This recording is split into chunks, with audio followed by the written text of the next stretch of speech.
warahmatullahi wabarakatuh. Selamat pagi, selamat siang, selamat malam ya bagi mahasiswa kelas reguler sore. Hari ini kita di kelas saya lagi untuk mata kuliah lingkungan bisnis ya. Tidak terasa ini sudah pertemuan kita yang keempat. Materi kita hari ini adalah mengenai lingkungan sumber daya. Baik, saudara, ini slide-nya cukup banyak ya, ada 18 slide. Mudah-mudahan nggak bosan ya mendengarkannya, menontonnya. Namun apabila nanti terasa bosan atau lelah, di pause dulu, baru setelah itu dilanjutkan kembali pada saat sudah segar kembali gitu ya saudara ya. Baik saudara, kita langsung saja masuk ke materi kita ya, ke slide pertama mengenai lingkungan sumber daya. Selamat menyaksikan. Di slide bagian pertama kita ya, kita akan menjelaskan mengenai lingkungan sumber daya pastinya ya. Nah, di sini ada sumber daya dalam lingkungan bisnis ini mencakup apa saja gitu ya. Pertama ada people, jadi ada masyarakatnya atau SDM-nya gitu ya. Lalu ada teknologi, lalu ada natural resources, jadi sumber daya alam.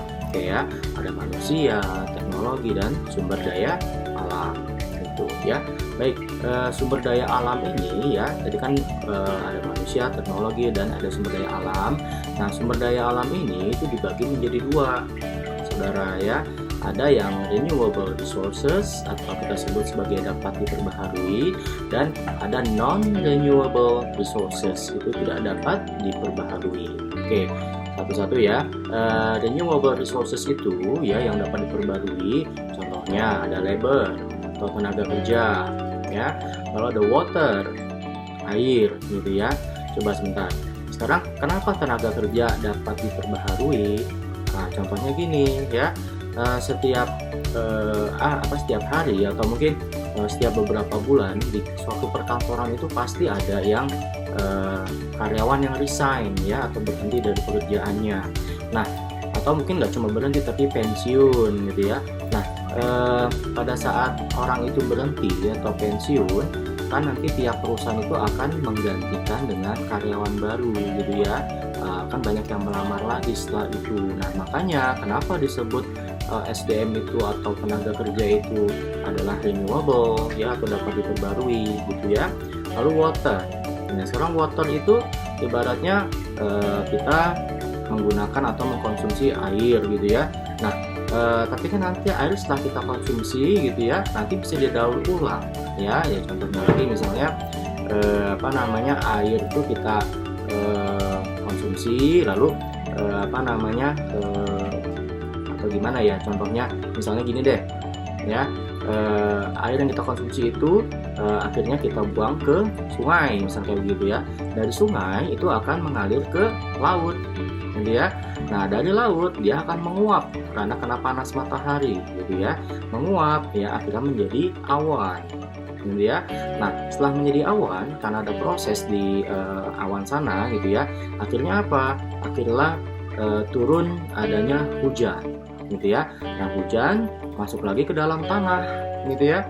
Nah, ke dalam tanah akhirnya kita serap lagi tuh, kita pakai buat mandi, buat minum gitu ya. Nah, seperti itu. Kenapa air itu termasuk yang dapat diperbarui atau renewable ya. Lalu fishing stock perikanan, kita sudah mancing, lalu namanya ikan bertelur gitu ya, beranak, ada lagi gitu ya. Lalu soil, tanah gitu ya, tanah misalkan tanah kita ambil gitu ya, ternyata ada pengikisan dari batuan jadi tanah lagi, atau dari makhluk hidup yang mati gitu ya, yang meninggal, nah akhirnya jadi tanah lagi. Nah, itu kenapa dapat diperbarui ya. Kalau ada air, udara, kita menghirup oksigen, lalu kita menghembuskan karbon dioksida, lalu karbon dioksida dipakai untuk fotosintesis gitu ya, melalui zat hijau daun itu ya di tanaman ya, dulu kita IPA ya atau biologi. Setelah di fotosintesis akan menghasilkan apa? Oksigen yang kita hirup lagi. Nah, itu kenapa renewable. Oke, lalu ada tenaga matahari atau solar power ya. Walaupun mungkin untuk segala mineral itu ya, solar power itu mungkin nggak semuanya itu selalu dapat diperbarui ya pada periode waktu yang lama gitu ya. Seperti itu. Oke, lalu ada lagi non renewable. Oke, non renewable itu ibaratnya yang tidak bisa diperbarui. Contohnya apa? Contohnya minyak bumi. Kalau minyak bumi itu dia habis, ya habis. Jadi kita harus mencari lagi titik di mana gitu ya. Nah, makanya mineral-mineral ini gitu ya, apa namanya? Dia itu sulit untuk diperbarui, bahkan tidak dapat diperbarui ya. Lalu kayak misalkan biji besi, lalu batu bara gitu ya. Lalu agrikultur ya, tahan lahan pertanian ya, kalau misalkan sudah rusak ya ibaratnya sudah tandus ya nggak bisa ditanami lagi gitu ya. Hutan, kalau misalkan hutan contohnya misalkan apa sih namanya, semua pohonnya dibabat habis gitu ya, sehingga ibaratnya menjadi pencemaran gitu ya, sehingga kadar oksigen kita menjadi berkurang, lapisan ozon menipis gitu ya. Itu termasuk yang apa? Termasuk yang non renewable. Lalu ada listrik juga sama ya, listrik itu kan sebenarnya dari batu bara juga ya.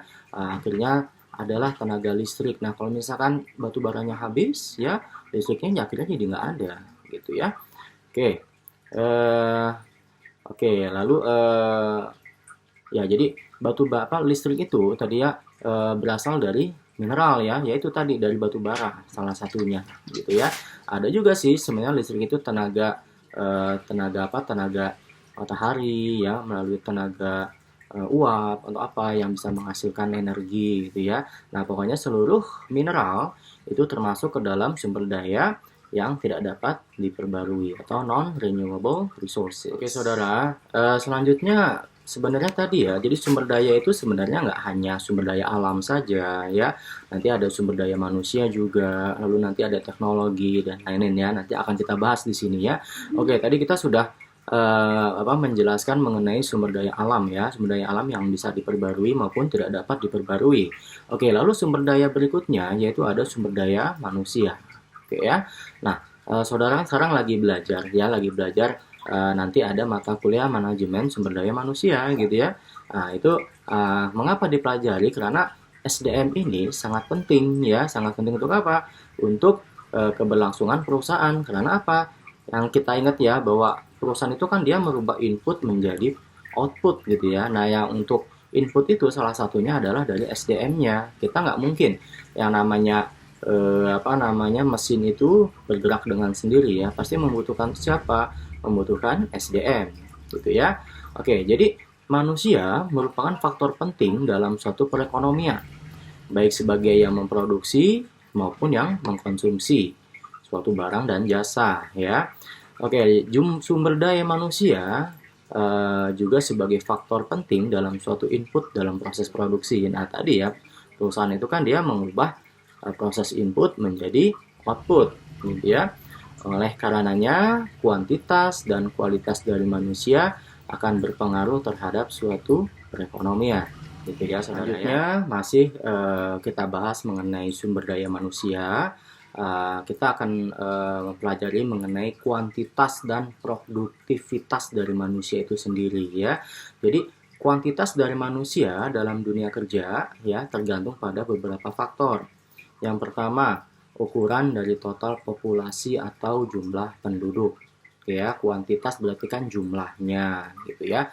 Kalau kualitas, ya kualitas. Kalau kuantitas itu berarti jumlah, kualitas itu adalah mutunya gitu ya. Oke, karena ini kuantitas, jadi faktornya yang pertama ukuran dari total populasi atau jumlah penduduk gitu ya. Lalu ada struktur usia pada suatu populasi. Nah, jadi kita lihat bahwa rata-rata di populasi atau di suatu masyarakat itu rata-rata usianya berapa sih? Usia kerjanya itu apakah memang banyak usia kerja atau justru banyak usia pensiun gitu ya. Oke, lalu populasi pekerjaan. Nah, populasi pekerjaan berarti jenis-jenis pekerjaan apa saja yang terdapat di suatu wilayah tersebut gitu ya. Oke, lalu panjang waktu kerja per minggunya. Oke, kalau di Jakarta ya kita hari Sabtu Minggu itu libur. Tapi kalau di daerah ya Senin sampai Sabtu itu bahkan masih ada yang bekerja gitu ya Sabtunya. Nah, cuma mungkin hari Sabtu itu setengah hari. Nah, itu tapi beda lagi nih, misalnya yang bekerja di pabrik ya. Di pabrik mungkin dalam satu minggu itu cuma libur sehari, tapi bukan hari Minggu, tapi ditentukan berdasarkan shift. Nah, itu ya. Jadi panjang waktu kerja per minggunya itu merupakan faktor-faktor yang mempengaruhi kuantitas manusia dalam dunia kerja, ya. Lalu tingkat upah, ya, tingkat upah kita tahu UMR di Jakarta itu tinggi, atau di wilayah Bekasi, Cikarang, Cibitung tuh tinggi gitu ya. Sehingga apa? Banyak orang yang pindah ke sana karena mencari nafkah di sana. Karena apa? Tingkat upahnya lebih tinggi bila dibandingkan dengan di daerah kita, misalkan daerah Cimahi, Cianjur, Subang gitu ya. Karena apa? Karena di daerah kita ini jarang ada industri bila dibandingkan di sana, ya. Makanya tingkat upah berpengaruh juga terhadap kuantitas dari manusia dalam dunia kerja. Oke, lalu ada produktivitas manusia yang mempengaruhi kualitas kerja, ya. Hal ini tergantung pada apa? Yang pertama pendidikan dan pelatihan. Oke, makin tinggi pendidikan, ya, dan makin banyak pelatihan atau skillnya, jadi makin terampil, ya, orang tersebut dalam bekerja, gitu ya. Oke, lalu kondisi kerja, ya, kondisi kerja, misalkan kamu di outdoor apa di indoor cocoknya, gitu ya. Oke, lalu fasilitas kesejahteraan seperti asuransi kesehatan, pensiun, dan lain-lain. Oke ya, kita nggak memungkiri ya yang namanya fasilitas, ya contohnya ada asuransi, lalu ada uang pensiun, ada bonus gitu ya, ada insentif gitu ya, ada uang, mungkin ada uang apa namanya, uang transport. Itu merupakan hal yang eh, memberi kita motivasi untuk bisa bekerja. Makanya fasilitas-fasilitas itu perlu ya di dalam suatu pekerjaan. Oke, lalu ada motivasi. Ya, sekarang kita kok nggak ada motivasi, ya pasti akan malas bekerja, ya. Lalu yang terakhir ada kualitas faktor-faktor produksi lainnya. Oke, jadi masih banyak lagi yang mempengaruhi produktivitas manusia dalam dunia kerja ini. Saudara, masih di dalam SDM juga, ini ada istilah namanya the workforce. Ya, apa sih artinya workforce itu? Itu adalah gugus kerja atau tenaga kerja. Oke, workforce atau tenaga kerja definisinya adalah sekumpulan atau bagian dari manusia yang mampu dan tersedia serta menawarkan diri mereka untuk dapat bekerja. Oke, jadi ukuran dari tenaga kerja dapat dijelaskan berdasarkan usia, ya. Jadi misalkan di Inggris, di UK, manusia itu dapat bekerja pada usia 16 tahun, ya. Dan pensiun usia 65 tahun. Nah, di Indonesia, ya kita harus tahu rata-rata kita tuh sudah bisa bekerja usia berapa, apakah 17 tahun atau berapa. Nah, itu nanti ada undang-undangnya ya. Jangan sampai ya anak usia di bawah umur itu bekerja karena nanti akan menyalahi undang-undang gitu ya, saudara. Oke, itu definisi dari workforce atau tenaga kerja, ya.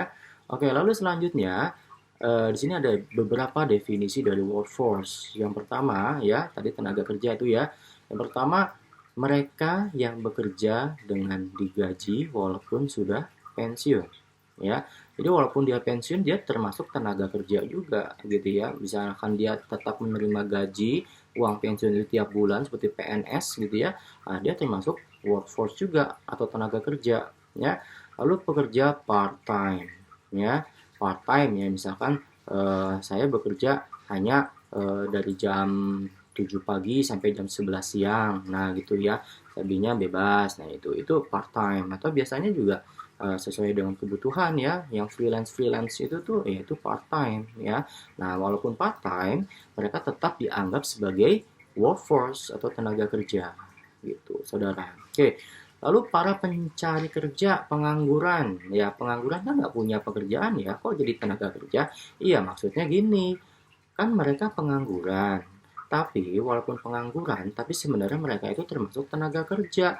Dalam arti apa? Ya mereka mampu bekerja, hanya belum beruntung aja belum dapat pekerjaan.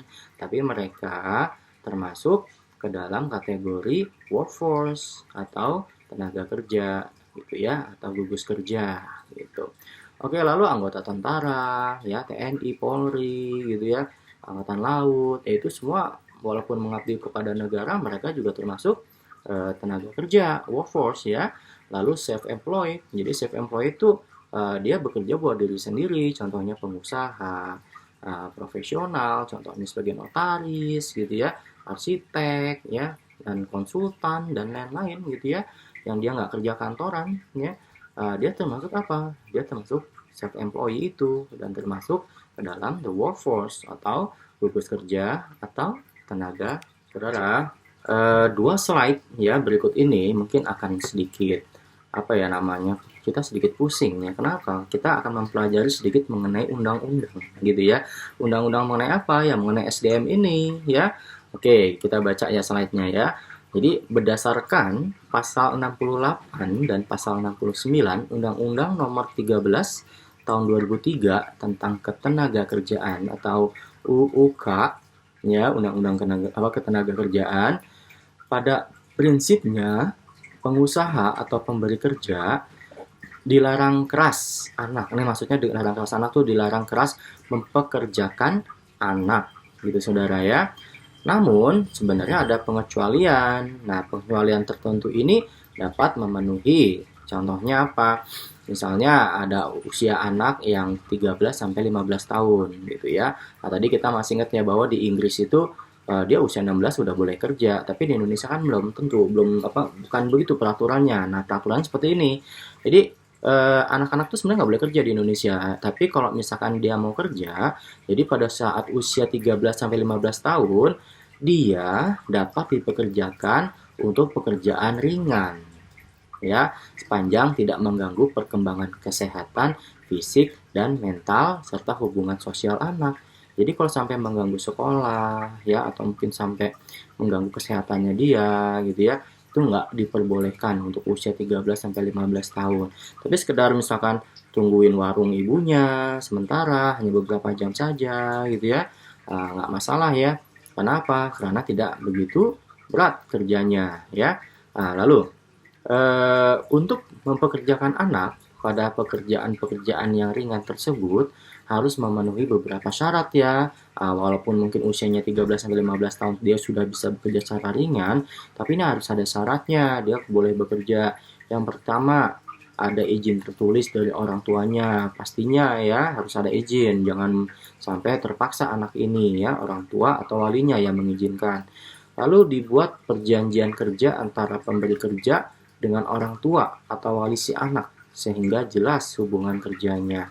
Jadi ya karena anak ini masih di bawah tanggungan orang tua, jadi harus ada perjanjian antara yang punya kerjanya perusahaan dengan orang tuanya atau walinya gitu ya.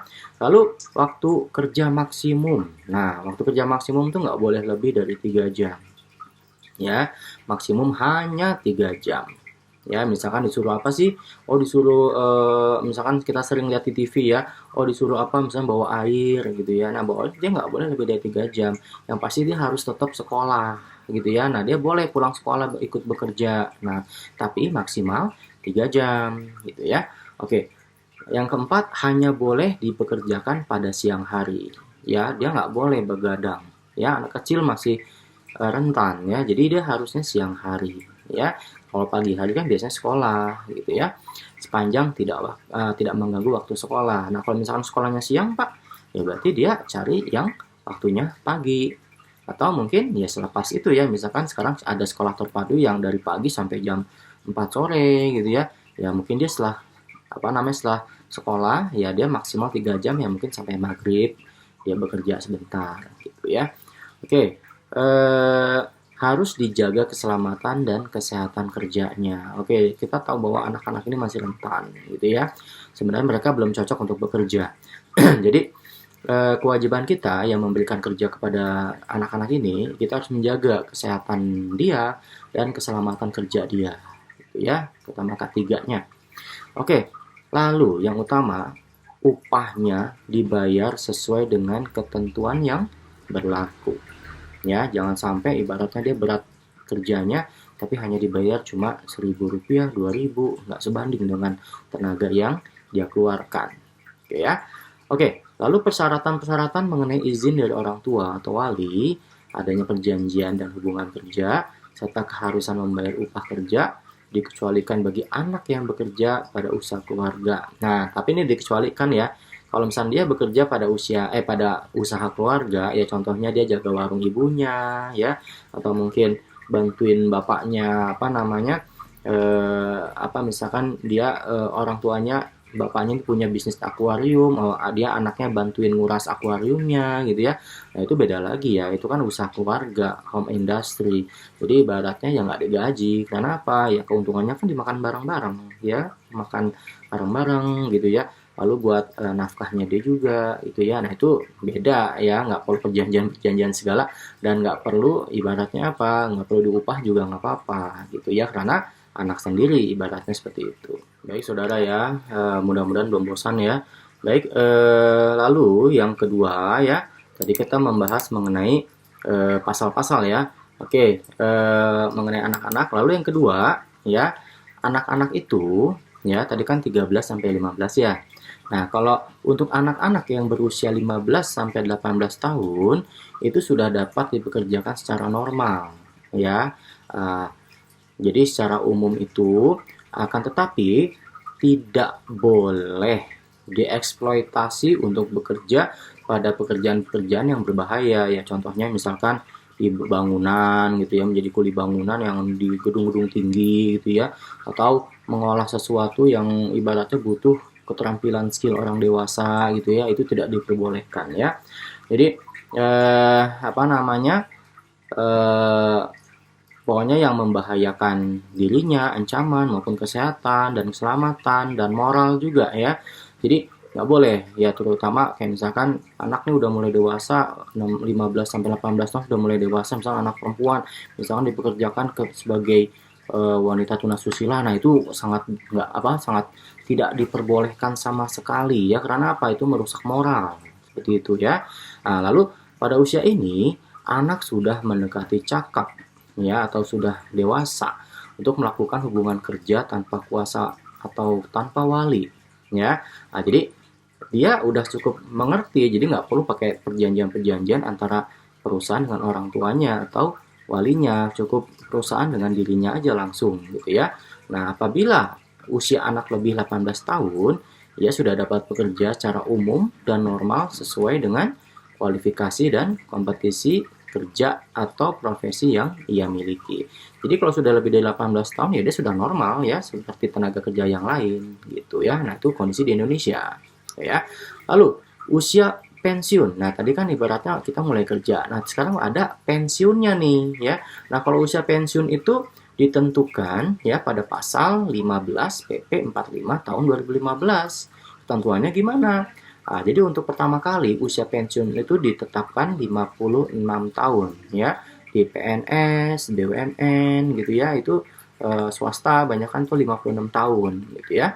Nah, cuma pada bulan 1 Januari 2019 usia pensiun itu diubah, nggak 56 tahun lagi tapi menjadi 57 tahun ya. Nah, itu perkembangannya ya. Itu waktu saya dulu kerja kantoran tuh masih usia 56 tahun.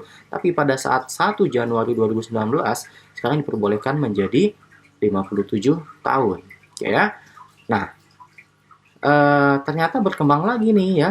Jadi usia pensiun yang dimaksud pada ayat 2 yang 57 tahun itu bertambah 1 tahun lagi ya setiap 3 tahun berikutnya, sehingga bisa mencapai 65 tahun gitu ya. Nah, jadi gini saudara, jadi kalau misalnya sudah 57 tahun, tapi perusahaan ini menganggap bahwa yang bersangkutan ini dia masih layak untuk bekerja, dia masih bisa diperpanjang sampai usia berapa? Sampai usia 65 tahun gitu saudara ya.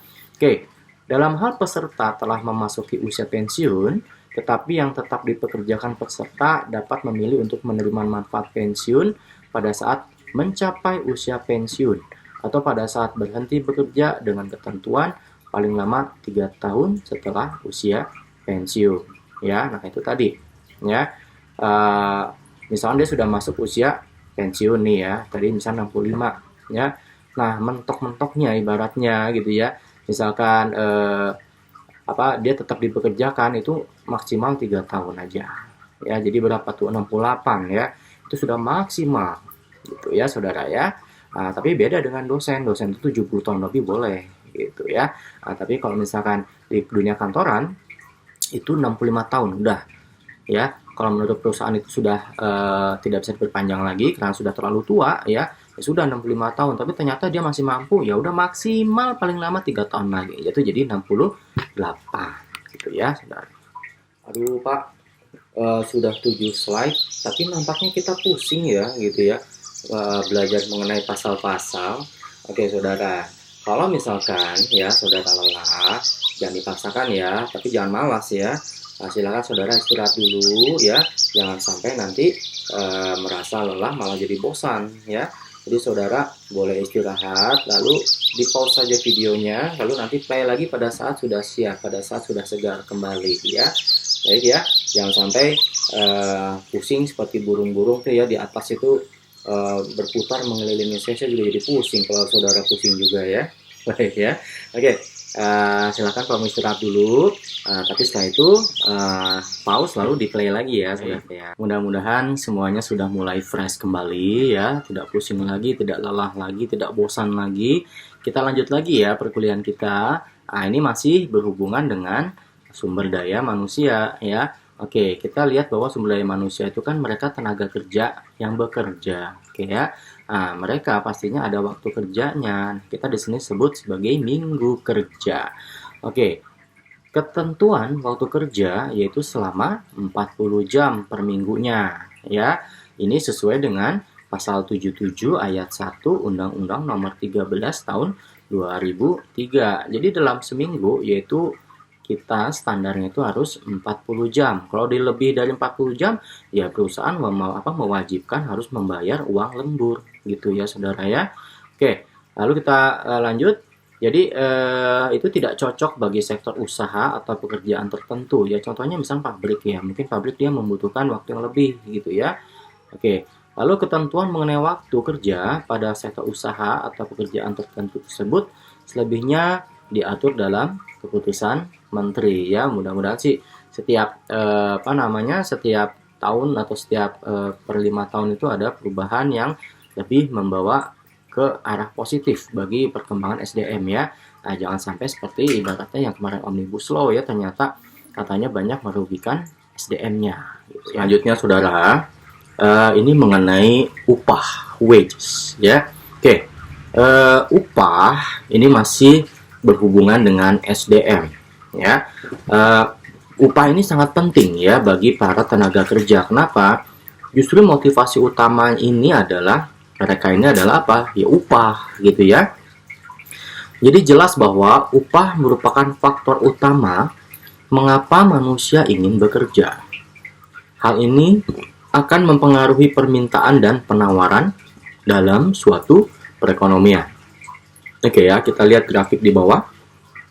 Ini adalah kurva permintaan dan penawaran yang ada pada sisi upah dan kuantitas dari tenaga kerja.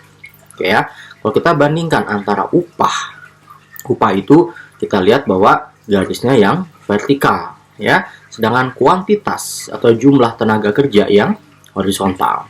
Nah, kita lihat ada kurva penawaran. Nah, penawaran itu kita sebut dengan kurva supply. Oke ya, supply yang garisnya warna biru ya. Nah, penawaran, lalu yang ada yang warna hijau itu demand. Itu artinya kurva permintaan. Nah, nanti saudara akan lebih banyak mempelajarinya di teori ekonomi ya, mata kuliah teori ekonomi. Nah, situ ada kurva supply and demand. Artinya apa? Artinya contoh gini ya. Everything else being equal as the wage rate goes up, the demand for labor goes down. Oke, jadi misalkan begini ya. Misalkan gaji atau upah ya itu naik ya, kita sambil lihat di grafiknya ya, naik. Nah, misalkan naik kan berarti kita lihat bahwa demand-nya bagaimana ya. Kalau upahnya naik berarti kan demand-nya atau permintaannya, kuantitas dari tenaga kerjanya makin berkurang, makin menurun. Kenapa? Ya sekarang upah yang tinggi itu kan buat posisi apa? Posisi manajer, direksi gitu ya. Nah, posisi manajer dan direksi itu pasti tidak membutuhkan banyak-banyak tenaga kerja. Paling butuh 1-4 orang ya. Nah, itu. Kita lihat kurva yang demand yang hijau itu ya. Makin tinggi upah, makin sedikit atau kuantitas dari tenaga kerjanya ya. Coba kita kasih titik di situ. Kayak ya. Nah, kalau misalkan makin kebalikannya gimana? Ya, it is equally likely that the total supply curve has the normal upward slope, indicating that as the wage rate increase, the supply of labor increase. Oke ya. Jadi artinya apa? Misalnya ya, banyak sekali kuantitas tenaga kerjanya ini gitu ya dari sisi penawaran ya. Nah, tapi kenyataannya gitu ya, banyak tenaga kerja, tapi apa namanya, upahnya pun juga naik, gitu ya. Nah, itu kok dari sisi kurva penawaran, ya. Nah, itu disebut dengan normal upward slope, ya.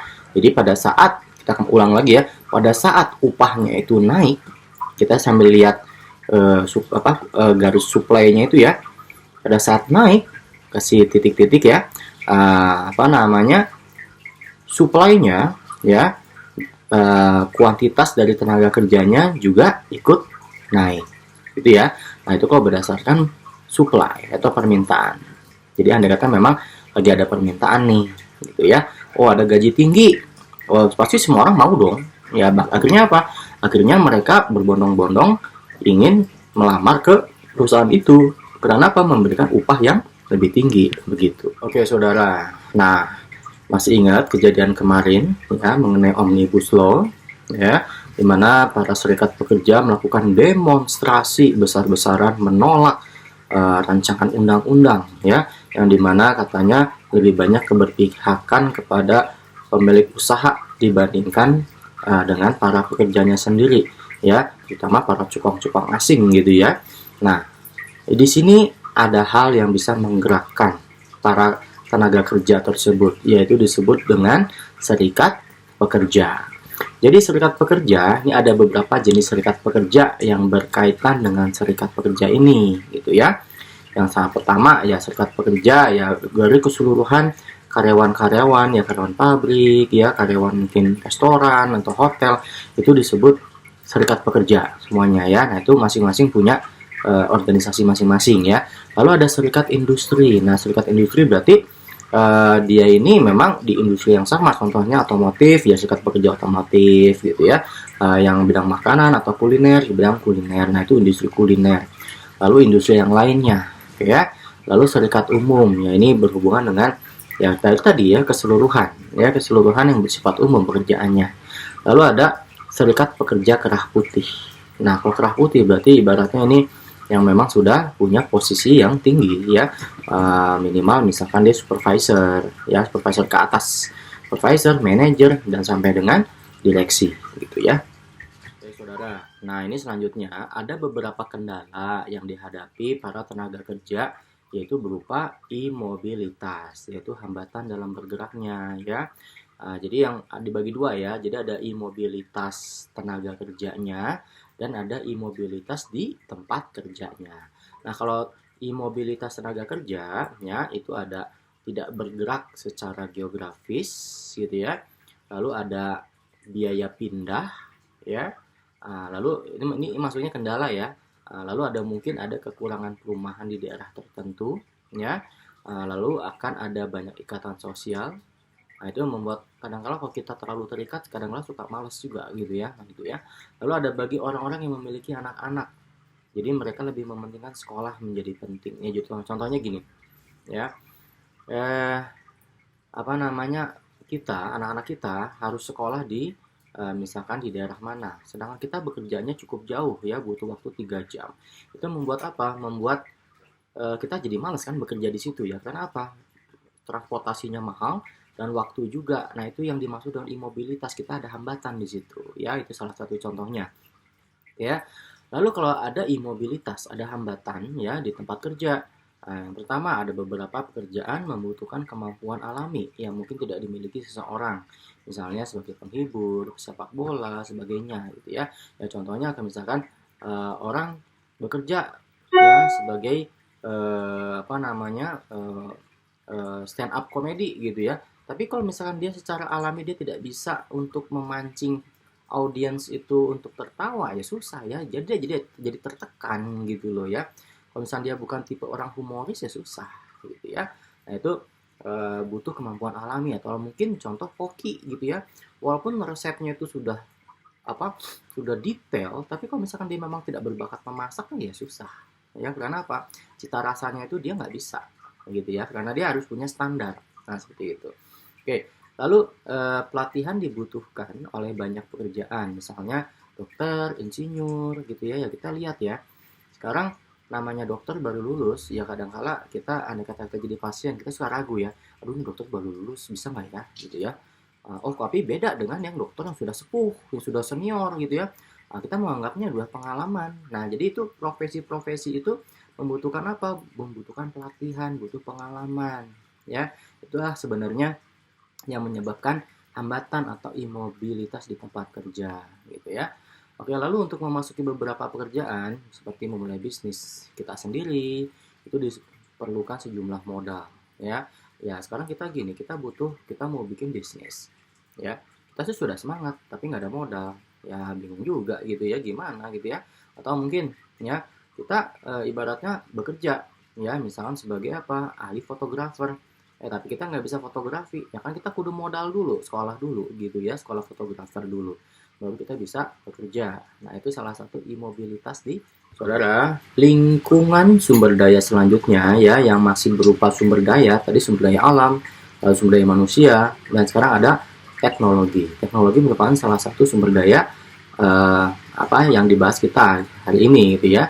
Oke, jadi teknologi itu ya is defined as the sum of knowledge of the means and methods of producing goods and services. Itu menurut Penguin Dictionary of Economics. Ya, oke, artinya teknologi ini didefinisikan sebagai sejumlah pengetahuan dan metode memproduksi barang dan jasa. Jadi teknologi itu pengetahuan kita, bagaimana sih caranya memproduksi suatu barang dan jasa gitu ya. Oke, lalu ada technological change atau perubahan teknologi ya. Jadi technological change leads to the introduction of new products, changes in the methods and organization of production, changes in the quality of resources and products, new ways of distributing the product, and new ways of storing and disseminating information. Oke ya. Oke, artinya apa? Artinya perubahan teknologi mengantar kepada perkenalan pada produk baru. Oke, tiap bulan bahkan tiap hari gitu ya. Namanya teknologi itu selalu berubah. Ya, kemarin ada iPhone 7. iPhone 9 enggak ada. iPhone 8 gitu ya. Lalu iPhone 10. Ada iPhone 11, sekarang iPhone 12. Nah, nanti besok apa? iPhone 13 apa 14 gitu ya. Artinya apa? Teknologi itu pasti berubah. Ya. Nah, gitu contohnya ya. Oke. Jadi, perubahan teknologi mengantar kepada perkenalan pada produk baru. Ya, perubahan teknologi akhirnya menciptakan apa? Produk baru gitu ya. Jadi perubahan pada metode juga dan secara organisasi pada suatu produksi. Ya bisa jadi yang tadinya mungkin kita manual ngerjainnya, ada robot yang bisa ngerjain. Karena apa? Itu teknologi. Ya, dicepet deh ngerjainnya. Lalu ada perubahan pada kualitas sumber daya dan produk. Ya, lalu pendekatan baru pada mendistribusikan produk dan cara baru dalam penyimpanan dan penyebaran informasi. Jadi istilahnya semua hal yang baru yang terhadap produk itu merupakan termasuk perubahan teknologi atau technological change. Baik saudara, tadi kan kita masih ya sumber daya yang teknologi ya. Tadi kan kita teknologi dan technological change. Nah, di bidang teknologi itu juga ada information technology ya, IT. Ya, kita sudah tahu di bagian mana IT. Oh, kerja di bagian IT. IT itu apa? Information technology ya. Di perkembangan pada teknologi informasi memiliki pengaruh pada perubahan pada aktivitas bisnis yang sudah ada. Ya pasti. Tadi kita tahu bahwa teknologi itu selalu berubah tiap saat, gitu ya.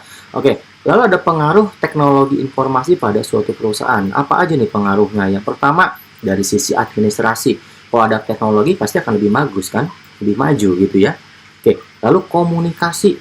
Nah sekarang kita bisa komunikasi nih melalui video di YouTube. Bahkan kemarin kita Google Meet, Zoom gitu ya. Itu dari siapa? Teknologi kan kita menggunakannya ya. Nah, itu. Oh, dari sisi produksi. Dan tadi contohnya, kita selama ini produksi manual aja pakai tangan. Ada robot sekarang yang otomatis mengerjakan semua itu gitu ya. Jadi kita nggak usah capek-capek lagi pakai tangan kita. Ya, itulah dari sisi produksi ya. Lalu penyimpanan dan distribusi. Oke, zaman dulu kalau misalnya kita beli sate gitu ya, pakai apa? Pakai es dan termos gitu ya. Tapi ternyata sampai malam udah bau tuh dagingnya. Tapi sekarang apa? Ada apa? Oh, ada freezer. Jadi setiap restoran wajib punya freezer. Buat apa? Buat apa? Supaya awet dagingnya. Nah, itu dari sisi apa? Penyimpanan ya. Lalu distribusi. Nah, selama ini kita kalau jualan ya paling nongkrong di pinggir jalan gitu ya. Tapi sekarang ada distribusi baru. Contohnya apa? Oh, melalui reseller. Oh, kita bisa jualan lewat Shopee, Tokopedia, Bukalapak, atau Instagram gitu ya. Nah, itu kan dari sisi pendistribusian barang kita gitu ya kepada konsumen akhir intinya. Oke, lalu ada electronic fund transfer at point of sale atau at POS. Itu misalnya pembayaran dengan debit card atau credit card. Ya, sekarang kita belanja nggak usah bawa uang cash. Udah ada debit card, tinggal gesek ya. Lalu kita tinggal ke ATM. Lebih mudah kan ya? Itu karena apa? Teknologi kan? Ya, oke. Lalu di sini ada pengembangan teknologi lainnya. Contohnya bahan baku ya, bahan baku baru. Contohnya gini, aduh saya ini vegetarian contoh gitu ya. Selama ini saya kan nggak makan daging, tapi saya pengen nyobain makan perkedel daging atau mungkin makan steak gitu ya. Gimana caranya? Tapi saya vegetarian. Oh, tenang, ternyata apa? Ada bahan baku baru ya, dari kedelai akhirnya bisa bikin apa? Bikin kayak daging. Jadinya kamu bisa deh bikin kayak stick gitu ya, atau perkedel daging. Nah, seperti itu ya, itu bahan baru ya, khusus orang vegetarian contohnya, salah satunya. Lalu bioteknologi. Nah, bioteknologi ini berarti artinya apa? Artinya dari sisi pertanian kita menggunakan teknologi di situ ya. Lalu energi.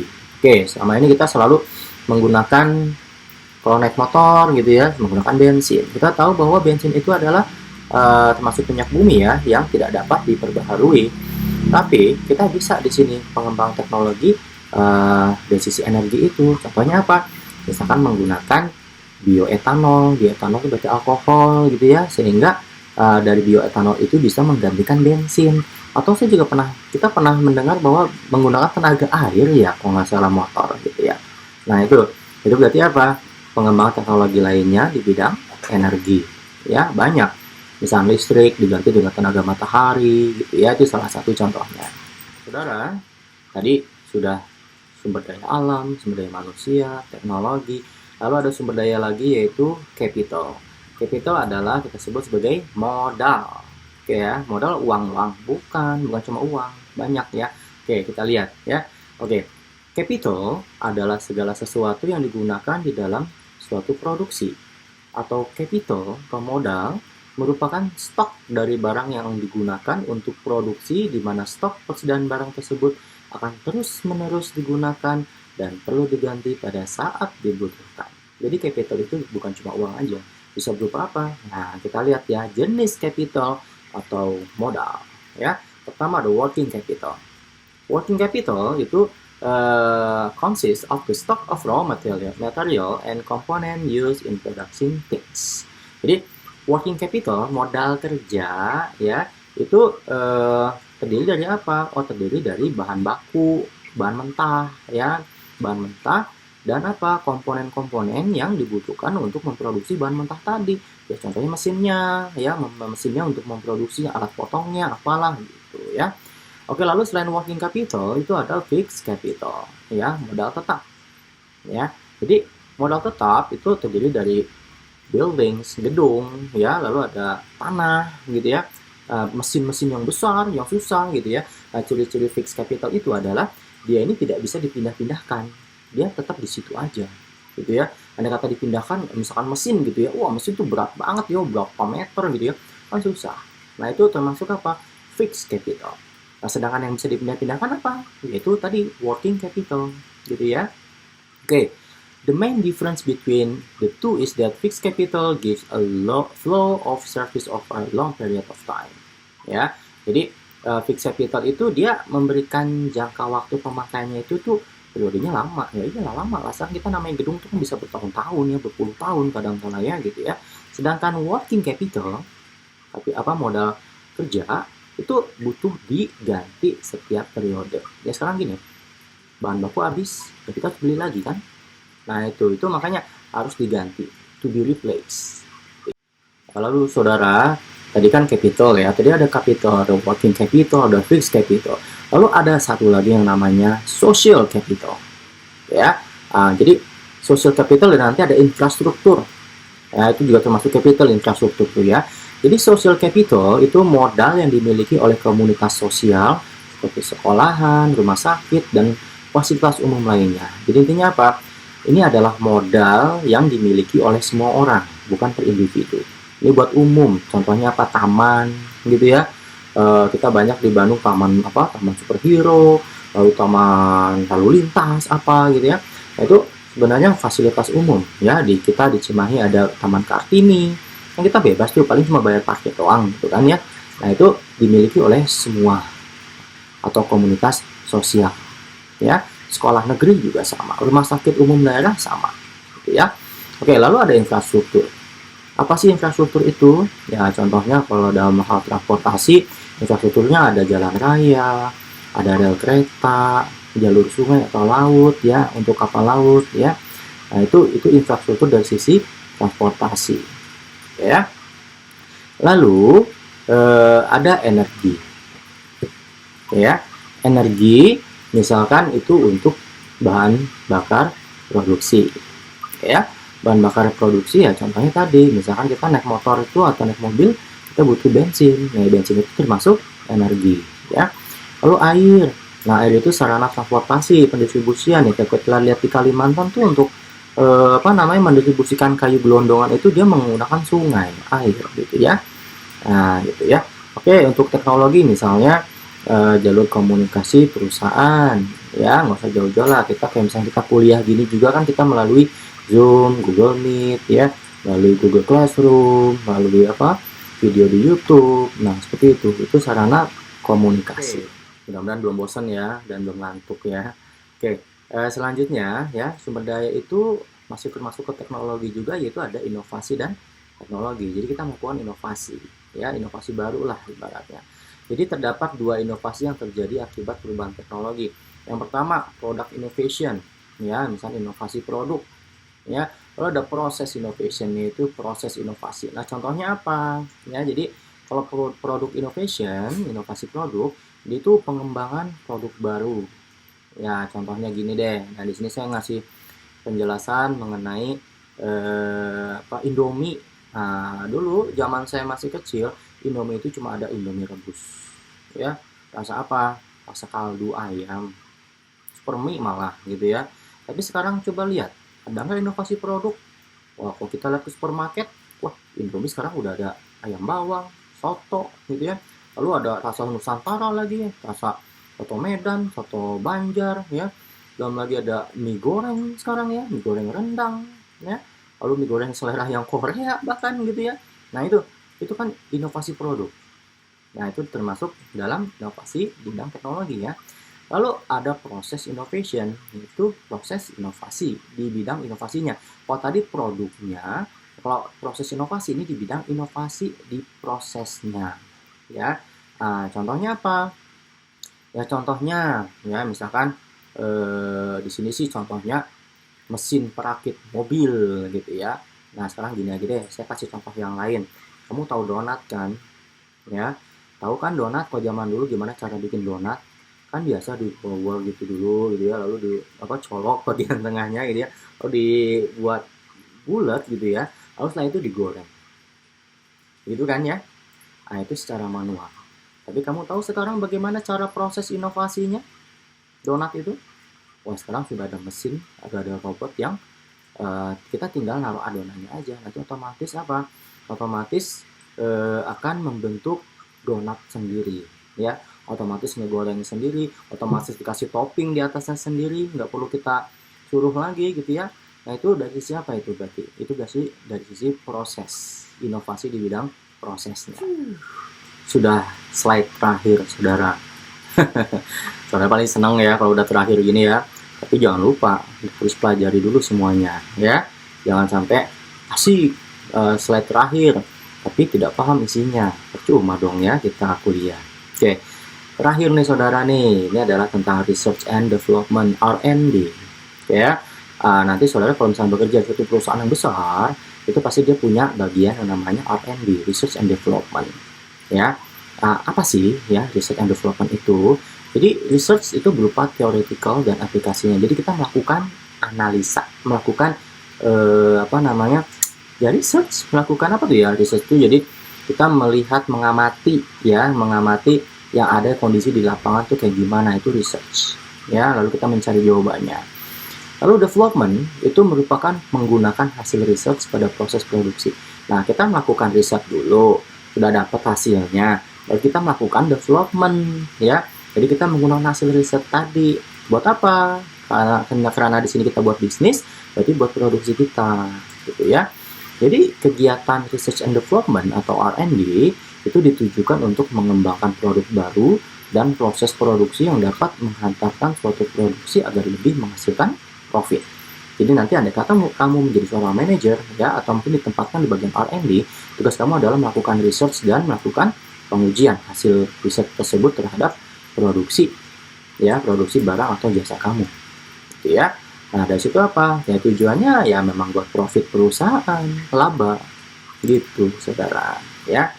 Baik ya. Nah, situ. Oke. Ini slide terakhir. Selanjutnya nanti kita ketemu minggu depan ya dengan materi yang berbeda ya.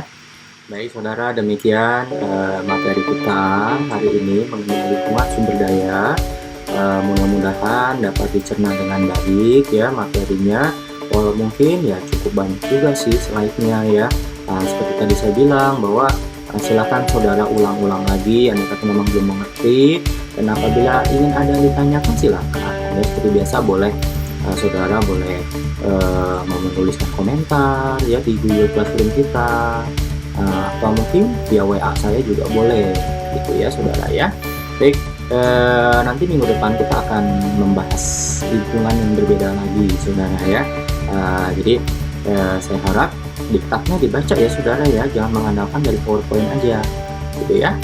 Baik, demikian perkuliahan kita hari ini. Apabila ada kekurangan saya mohon maaf ya. Sampai jumpa minggu depan. Akhir kata saya ucapkan wabillahi taufiq wal hidayah. Wassalamualaikum warahmatullahi wabarakatuh. Selamat pagi, selamat siang, selamat sore, dan selamat malam.